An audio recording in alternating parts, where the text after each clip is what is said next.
Hello, everybody. I'm Scrimble, and welcome to the third episode of my podcast, Fossil Frontier, a paleontology podcast brought to you by WKNC 88.1.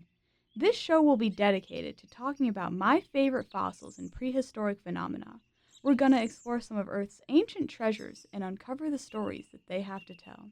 So if that's something you're into, you better lock in, because this week we're talking about sloths. You're probably wondering, Scrimble, why would there be a whole episode dedicated to animals who can barely walk on the ground and move so slowly that algae actually grows on their fur? Well, these symbols of laziness are actually remarkable examples of evolutionary ingenuity that are more than meets the eye. Okay, so picture this. It's 2009, and a farmer in Brazil is driving his tractor through the cornfield when suddenly it lurches to the side and sinks into the ground, revealing what seemed to be an underground cave. Eventually, researchers went out into the field to investigate, and they were met with a tunnel that was about 7 feet in diameter and 50 feet long. The walls, scarred with deep claw marks, revealed that this subterranean passage had once been home to a creature far from human. As you probably guessed, this was the work of a sloth, but not just any sloth. This was the Lestodon, or giant ground sloth, weighing as much as a small elephant and standing at over 12 feet tall on its hind legs. These massive sloths were able to dig the tunnels found throughout South America that reached over 250 feet long. But the caves were not the only place you could find sloths, or suborder Folivora. These animals, in their heyday, were everywhere, from underground caves to high in the mountains to even swimming in the sea. But how did they get to be so diverse? And how did all but 2 species of tree-dwelling sloths go extinct? So, sloths broke off in the family tree from the rest of clade Xanathara, or anteaters and armadillos, about 28 million years ago, where they quickly diversified into almost 100 different species across North and South America. They were able to survive so long because of their slow metabolisms, which lowered their body temperature and allowed them to use very little energy for their body mass, as well as their continuously growing teeth and complex digestive systems, which let them eat many kinds of plants and leaves that other animals didn't want.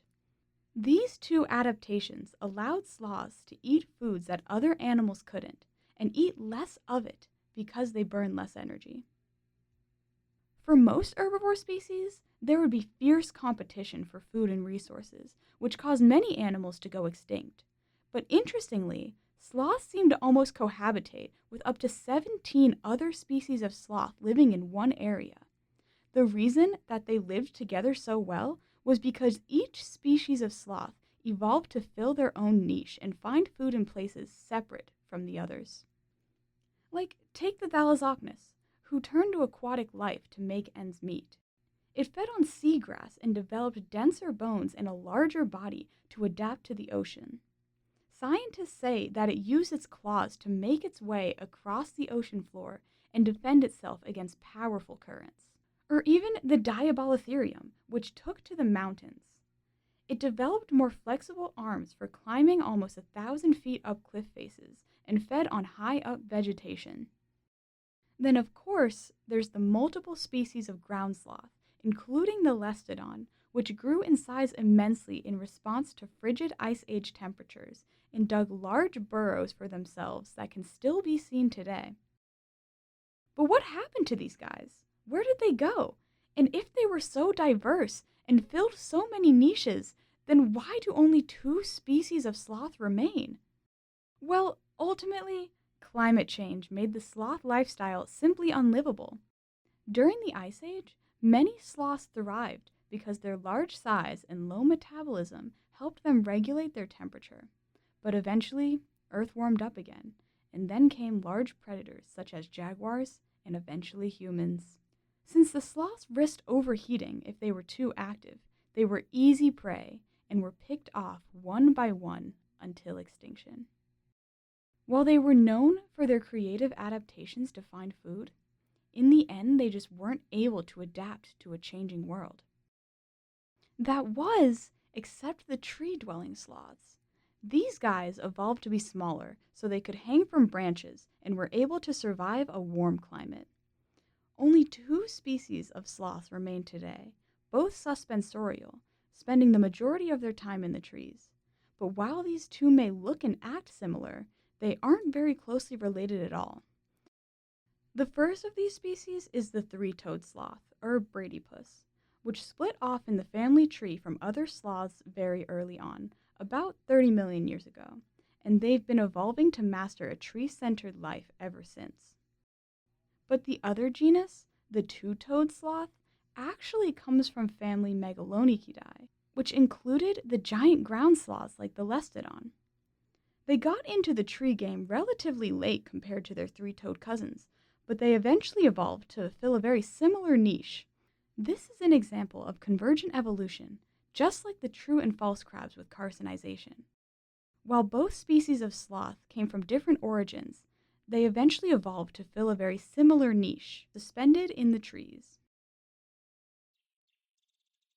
From their ancient terrestrial and semi-aquatic ancestors to the slow-moving, tree-dwelling marvels we see today, sloths have undergone a remarkable transformation that shows that they're more than just icons of relaxation. While they may have tried out all kinds of different lifestyles, they eventually settled on the simple life of lounging around and eating leaves. You know, in the end, maybe we should all take a lesson from the sloths, that it's okay to take life slow and easy and just hang in there.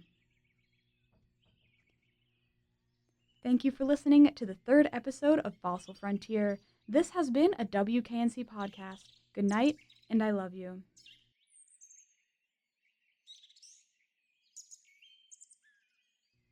The audio used in this podcast was Song Thrush Nature Field Recording Garden Atmo, recorded by Garuda 1982 under Creative Commons license.